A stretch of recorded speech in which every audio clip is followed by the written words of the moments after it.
plates today, you really won't be able to keep them, I don't think. They're a real pain to fire, that sort of thing, and it's wet, you won't be able to turn them. So it'll just be like a exercise of doing them and squash them. If you're really keen, I guess you can keep one or two, but they'll sit around on bats and we'll lose our bats. And I'd rather just throw them and squash them today, the plates.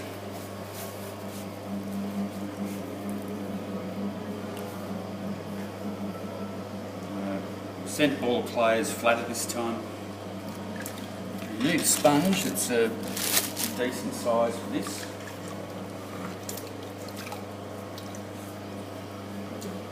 And just put a little divot in the middle, gives us a starting point. Okay, so we get a sponge, you've got to hang on to it in your left hand like that. But what it does, we get those three fingers with the sponge in front of it. That goes in the middle. Okay, now your right hand comes in diagonally, but at right angles here, so it sits on top of your left hand, and you drop your wrist down as low as you can. The idea is you want that part of your hand there to control that whole shoulder, and you actually push in that direction, like in with that hand, like that, to make this work. So you've got that there, you've got that there. Now what I'm going to do, this thumb, this left one, now it doesn't have to hang onto that sponge anymore. It goes on the outside there. See, I've just engaged it there, straight up and down the outside. Now, I push down everywhere, so I've got control of the whole thing. It's like a compression move. I push absolutely everywhere, and I focus on the tip of my left finger, and I just bring that back towards me. And I come out. As it comes out, my left thumb controls it, gets to there.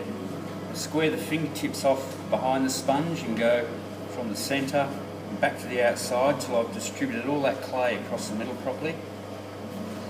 The idea is you get the whole centre of the plate, middle of the plate all finished before you get onto the rim. So often I'll use a rib like this, down nice and flat.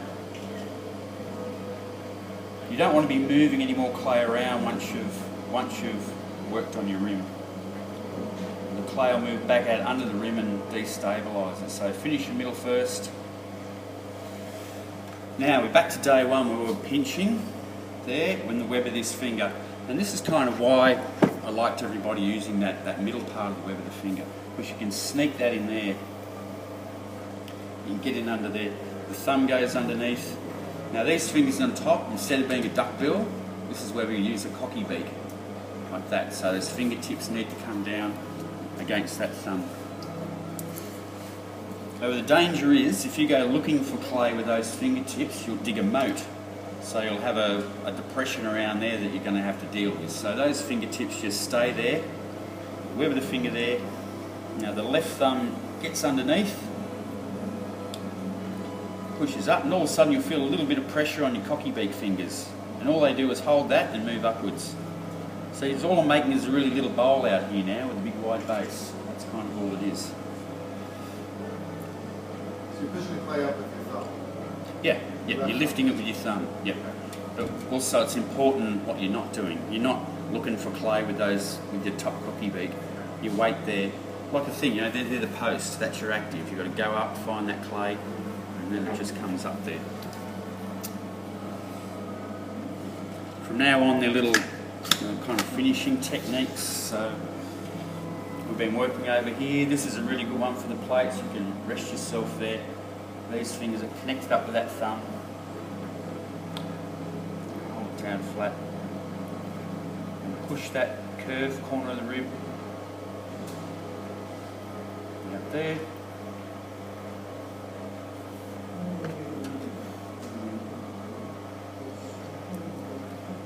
And just really try and carefully spread that lip out. Now, you pinch too hard, your lip will fold over and flop, so you've got to know when to stop there. Once again, you're being incredibly delicate at this stage.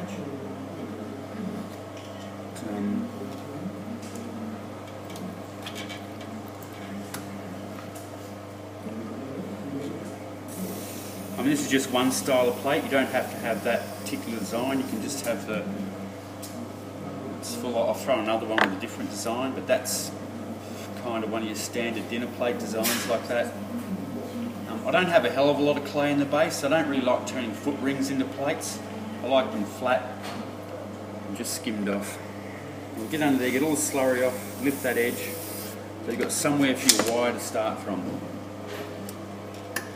Nice and tight. Pull that through there. Okay, and this is how you squash them up. Now, if you were going to actually keep it fired, you drag a wire through, let it dry on the Yeah, back completely. let it dry on the back till it's really... Leather hard. Right, really super leather hard, because you don't want to turn it upside down and have it go wrong. You know, it's got to be real stiff, and you're only skimming bits off the outside, so that you can turn them quite dry.